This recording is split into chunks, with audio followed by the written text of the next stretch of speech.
All right, today you're here listening to the Punchline with Kelly Pavlik and James Dominguez, and I think we got a lot of topics to touch on, and we'll see how that goes.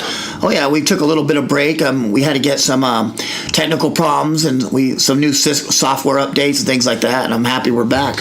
Yeah, the big thing is also that we really want to start doing is getting the email questions back up for the people listening and the fans.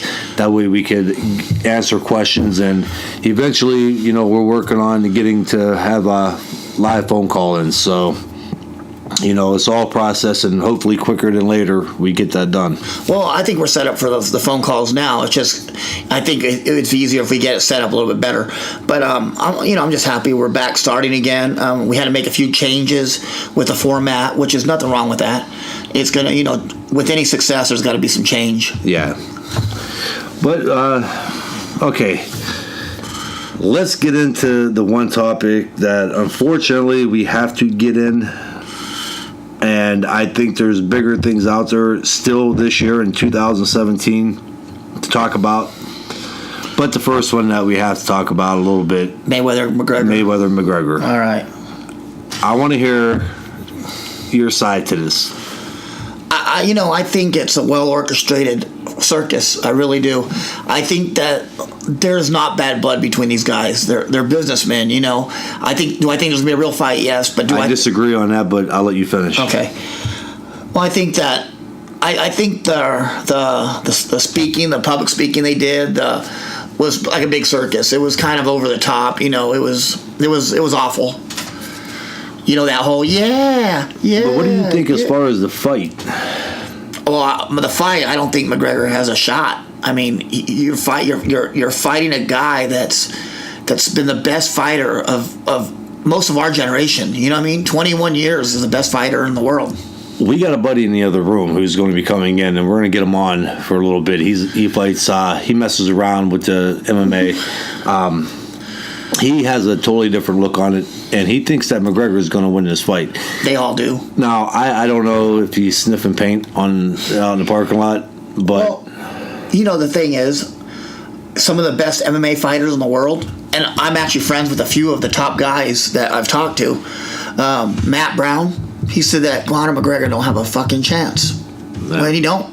And then I've heard, there are numerous ones on I've been listening on YouTube, numerous ones saying that he don't have a chance. They're actually laughing, like Cain Velasquez, Nick Diaz, both saying that he don't have a chance. I mean, these guys are in their sport, and they realize, they realize what's going on with it. I've trained 3 guys in the UFC myself on stand-up, and it's a whole different world. It is. I got to go into the point of this. First of all, there's a couple of things that I want to touch on with this fight. Do I think it's unfair right now that McGregor gets a shot at Mayweather for a world title fight after not having one pro boxing match? I do and I don't. Mm-hmm. Okay, McGregor is a world champion, superstar in a combat sport. Yes. Okay, he's not a world champion in tennis, golf, and crossing over to boxing. True. And fighting Mayweather. He is a combat superstar. Yes. Okay, fighting. So it's not out of the question. And when you have a superstar at the magnitude of Conor McGregor and you got a Floyd Mayweather, obviously we all see how interesting this is. But that being said, he might be a superstar in his last sport, in his sport. Yeah. But how many fighters do you know would get a shot like that after losing their last fight to Nate Diaz? Not too many. And then getting the decision on the next fight, but still controversially saying that they said he lost the fight. Okay, I agree. Okay, I agree with that too. But again, he is that big of a name, and, he is and look at the attention that is grabbing. Oh yeah, you know what I mean. I don't think too many other guys in MMA would get that attention that Conor McGregor is getting. Other than Nick or Nate Diaz. Yeah, maybe them. But it still wouldn't be as high as McGregor. But it would be up there. And also, though, you got to remember too, because you're talking about Mayweather on the other side. If you're talking about Nate Diaz versus Mikey Garcia or anybody else, and I hate to say it like that, but it would be big because the interest is there. MMA, boxing. Mm-hmm. But when you toss in Floyd Mayweather, and Conor McGregor, it's big. It is. So I'm kind of like, I don't think it's the best thing having a guy like that come over and be able to fight for a world title and that amount of money. Yeah. But at the same time, I kind of could see why. But I can give you 400 million reasons why. Yeah. But, going as far as the fight, I agree with you on that. I see it more of the first 2 rounds with McGregor style, that awkward MMA style. I see him giving Mayweather a little bit of problems, but not winning the rounds. I still see Mayweather pop shotting with the right hand, the left hooks. That check hook is gonna befuddle him because MMA guys don't throw check hooks. After the second round, my personal take on it is going to be Mayweather's choice to figure out what round he wants to put the muzzle on so he don't kiss Conor while he's fucking him. You know what I mean? Like, he's going to have his way. Yeah. He's going to beat him all around. I take another way. I love jiu-jitsu. I think it's a fantastic art. I love the sport of MMA. Again, like I said, jiu-jitsu and MMA are 2 different worlds too. Well, yeah, but I'm just saying overall. Yeah. Okay, kickboxing, Muay Thai. Yeah. It's all combat sports, and I'm a fan of it. Yeah. Any guy that gets in there and puts his health on the line and trains as hard as they do to perfect an art, I respect that. But at the same time, boxing is one of the only martial arts that is called the sweet science for a reason. No, it's not something that you don't spend time in boxing doing jiu-jitsu. Mm-hmm. You don't spend time in boxing doing Muay Thai or Greco wrestling. You're perfecting a craft at a world championship level, like a Mayweather. I listened to some of the UFC guys talking on YouTube about the fight coming up, and I can't remember who it was exactly, but he's one of the British guys, contender from the UFC. I can't think of his name right now, but he was talking about what he said was boxers hit harder than MMA fighters. Yeah. And then I thought a minute. He's exactly right. He said MMA fighters. He said, and I've said this too, on a 40-hour week, training week. Let's say you're doing a 40-hour training week. They're breaking that up between wrestling, grappling, jiu-jitsu, kickboxing, and boxing. That doesn't leave very time to master one craft. No. When you're a boxer, we spend 40 hours a week throwing punches. And then remember, you don't see MMA fighters doing MMA at 5 or 6 years old. Most of them start in their late teens, 20s. We're throwing punches at 5 and 6 years old. What were you, 8 when you started? 9. I was 7. I was 7 when I had my first fight. Actually, no, I take that back. I was 8. I started training at 7. But we started throwing punches then. Those twitch muscle fibers in a boxer, we have gotten solid over that time, and we've mastered the art of punching. And this MMA fighter was telling the same thing. He said his stand-up trainer, his name is Jesse Perillo. Now, I remember his name. He said this guy he's skinny, probably 130 pounds. He said he throws these punches and the bag folds in half. He said, and he can't do it. He's 200 pounds, Yeah. Well, going back on that, too, when I was doing that, screwing around with the jiu-jitsu, I was also doing a little bit of the Muay Thai. Yeah. And even in that, I'm going to explain to you the difference. And I kind of wanted to incorporate the boxing. I mean, some of the punches are the same. Yeah. Kind of the same hip turn, stuff like that, but also it's not. Muay Thai is more so your punches are thrown to set up your kick to the legs and hip. And their feet are placed different. Your feet are placed exactly. different. And the hook in Muay Thai, there's no power behind it. Now, a Muay Thai guy will sit there and tell you that there is and there's more, and there's not. You're not getting the torque, the hip turn. Well, a lot of that times that hook is meant to put you in place so you can kick somebody in the head. Exactly. To move them. And it's the right hand. So I'm going to break it down because I've done them. Yeah. No, you don't learn how to punch. An MMA guy does not hit as hard as a boxer. Okay, it's just what it is. I think Conor McGregor is going to be in for surprise when he gets hit by Mayweather. That's what I'm saying. A plumber don't go and build a better house than a carpenter or a framer. Yep. You know what I mean? And a framer don't go do a better plumbing job than a plumber. True. So that's the way it is, and that's the way it's broken down. But yeah, I mean, when I see anybody now, granted, anything in boxing can happen. Oh, anything. One punch can change the fight. Yeah, But I keep saying, unless Jesus comes down himself and grabs Conor's arm and throws it at Mayweather, which would be him knocking out Mayweather. Yeah. There's just no logical way. I mean, I'm trying to find a way that this fight comes close, and what I mean by that is, I'm saying Mayweather ain't fought in how long? Mayweather is how old? 40, yeah. You know what I mean? Yeah. So I'm 41. 41 years old, and ain't fought in how long? So I'm trying to use that. You get what I mean? Like, I'm trying to say, like, man, he's going to be old that night of the fight, and he may be. He's going to be ring rusty as shit. Even with that being said, I still can't find. But have you ever known Floyd to be really ring rusty? He's taken 21 months. You know what? But the thing is, at that age, you never know. You could look great in training camp, but when you get in that ring, that night, Father Time says, "Bro, you're 41 years old." Yeah. You know. I read a manual. I don't know how I found it, but I read this manual from the 1984 Olympics. It was a Russian manual. It was in English. It was transcribed in English. And they said ring rust is not from the lack of fighting. Ring rust is from the lack of training the same way you did to fight.